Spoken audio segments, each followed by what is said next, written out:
Price the lord. ಇಂದಿನ ವಾಚನದ ಧ್ಯಾನಕ್ಕೆ ತಮಗೆಲ್ಲರಿಗೂ ಸ್ವಾಗತ. ಇಂದಿನ ವಾಚನದ ಮುಖಾಂತರ ಯೇಸುವಿನ ಮಂದೆಗೆ ಸೇರಿದ ಕುರಿಗಳ ಲಕ್ಷಣಗಳು ಮತ್ತು ನಿಜವಾದ ಕ್ರೈಸ್ತರು ಯಾರೆಂದು ನಾವು ಧ್ಯಾನಿಸಬಹುದು.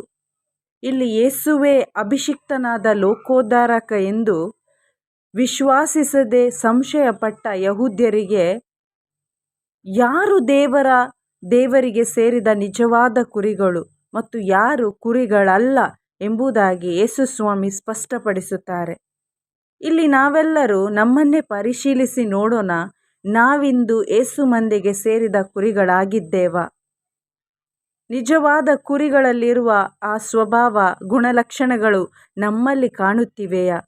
ಯೌವಾನನ ಶುಭ ಸಂದೇಶ 10ನೇ ಅಧ್ಯಾಯ 27ನೇ ವಾಕ್ಯದಲ್ಲಿ ನಾವು ಧ್ಯಾನಿಸೋದಾದರೆ, ಕುರಿಗಳಲ್ಲಿರುವ ಲಕ್ಷಣಗಳು ಮೊದಲನೆಯದಾಗಿ, ನನ್ನ ಕುರಿಗಳಾದರೂ ನನ್ನ ಸ್ವರವನ್ನು ಗುರುತಿಸುತ್ತವೆ.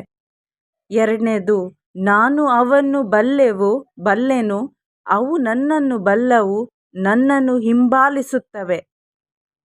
ಪ್ರಿಯರೇ, ಇಲ್ಲಿ ನಾವು ನೋಡ್ತೇವೆ ಕುರಿಗಳಿಗೆ ಗಾಯಿಯ ಜೊತೆ ಒಂದು ವೈಯಕ್ತಿಕ ಆತ್ಮಿಕ ಸಂಬಂಧ ಇದೆ. ಅನ್ಯೋನ್ಯತೆ ಅಥವಾ ಕೊಯ್ನೋನ್ಯ ಅಂತ ಹೇಳ್ತೀವಿ ನಾವು.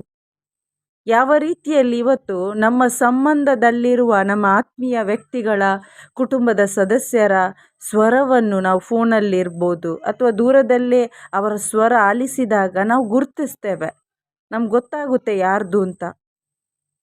ಅದೇ ರೀತಿಯಲ್ಲಿ ಇಲ್ಲಿ ಈ ಕುರಿಗಳು ಕುರಿಗಾಯಿಯ ಸ್ವರ ಗುರುತಿಸೋದು ಇಲ್ಲಿ ಅಂದರೆ ಕುರಿಗಾಯಿ ಯಾರಾಗಿದ್ದಾರೆ, ಆ ಕುರಿಗಳಿಗೆ ಆ ಕುರಿಗಾಯಿ ಜೊತೆ ಒಂದು ಸಂಬಂಧ ಇದೆ, ಆತ್ಮಿಕ ಸಂಬಂಧ.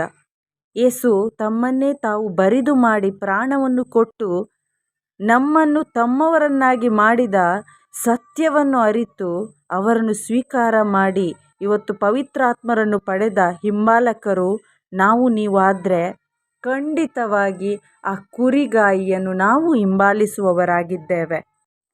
ಮತ್ತು ತನ್ನ ಕುರಿಗಳಿಗೆ ತಂದೆಯಾದ ದೇವರು ಅತಿ ಉನ್ನತವಾದ ಅತಿ ದೊಡ್ಡವಾದ ಒಂದು ಸೆಕ್ಯೂರಿಟಿ ಅಥವಾ ಸಂರಕ್ಷಣೆ ಕೊಡ್ತಾರೆ. ಮತ್ತು ಯಾರೆಲ್ಲ ಒಂದು ವೇಳೆ ಈ ಕುರಿಗಳು ಅವಿಧೇಯರಾಗಿ ಈ ಕುರಿಗಾಯಿಯ ಅಥವಾ ಕುರಿ ಮಂದೆಯಿಂದ ದೂರ ಹೋದರೆ, ಅವಿಧೇಯರಾದರೆ ಈ ಸೆಕ್ಯೂರಿಟಿ ಅಥವಾ ಸಂರಕ್ಷಣೆ ಕಳೆದುಕೊಳ್ಳುವ ಸಂದರ್ಭ ಇರುತ್ತೆ. ಈ ಇಟರ್ನಲ್ ಲೈಫ್, ಯೇಸು ಕೊಟ್ಟ ಈ ಬಹುಮಾನವಾದ ಇಟರ್ನಲ್ ಲೈಫಿಂದ ಬಾಹಿರವಾಗುವ ಸಂದರ್ಭಗಳು ಅನೇಕ ಇವೆ. ಇಂದಿನ ಮೊದಲ ವಾಚನದಲ್ಲಿ ನಿಜವಾದ ಕ್ರೈಸ್ತರು ಮತ್ತು ಡೂಪ್ಲಿಕೇಟ್ ಕ್ರೈಸ್ತರು ಯಾರೆಂಬುದಾಗಿ ನಾವು ಧ್ಯಾನಿಸಬಹುದು. ದೈವ ವಾಕ್ಯದ ಬೋಧನೆ ಅಂದರೆ ಶುಭ ಸಂದೇಶವನ್ನು ಆಲಿಸಿ ಅದರಲ್ಲಿ ವಿಶ್ವಾಸ ಇಟ್ಟು ಪವಿತ್ರಾತ್ಮರನ್ನು ಪಡೆದವರಿಗೆ ಕ್ರೈಸ್ತರು ಎಂಬ ಹೆಸರು ಅಂತಿಯೋಕದಲ್ಲಿ ಮೊದಲನೇ ಬಾರಿಗೆ ಅವರಿಗೆ ಸಿಕ್ಕಿತ್ತು ಅಥವಾ ಅವರಿಗೆ ಕ್ರೈಸ್ತರು ಎಂದು ಕರೆಯಲಾಯಿತು. ನಾವು RSV ಬೈಬಲ್ ವರ್ಷನಲ್ಲಿ ನೋಡೋದಾದರೆ ದೇವರ ದೃಷ್ಟಿಯಲ್ಲಿ ಶಿಷ್ಯರಿಗೆ ಕ್ರೈಸ್ತರು ಎಂದು ಕರೆಯಲಾಯಿತು ಎಂಬುದಾಗಿ ನೋಡ್ತೇವೆ. ಇವತ್ತು ನಾವು ಆ ಶಿಷ್ಯರಾಗಿದ್ದೇವ ಅಂದರೆ ಕುರಿಮಂದೆಗೆ ಸೇರಿದ ನಿಜವಾದ ಕುರಿಗಳಾಗಿದ್ದೇವ? ದೇವರ ಸ್ವರವನ್ನು ಆಲಿಸಿ ಯೇಸುವನ್ನು ಹಿಂಬಾಲಿಸುವವರಾಗಿದ್ದೇವ? ಅಥವಾ ಜನರ ದೃಷ್ಟಿಯಲ್ಲಿ ಮಾತ್ರ ಚರ್ಚಿಗೆ ಹೋಗುವ, ಧ್ಯಾನಕೂಟಗಳಲ್ಲಿ ಭಾಗವಹಿಸುವ ಅಥವಾ ಕುತ್ತಿಗೆಗಳಲ್ಲಿ ಮನೆಗಳಲ್ಲಿ ಶಿಲುಬೆಗಳನ್ನು ಹಾಕಿಕೊಳ್ಳುವ ನಾವು ಕ್ರೈಸ್ತರೆನಿಸಿದ್ದೇವ? ನೀವು ಯೇಸುವಿನ ಸ್ವರ ಆಲಿಸುವ, ಯೇಸುವನ್ನು ಹಿಂಬಾಲಿಸುವ ನಿಜವಾದ ಕ್ರೈಸ್ತರಾಗೋಣ.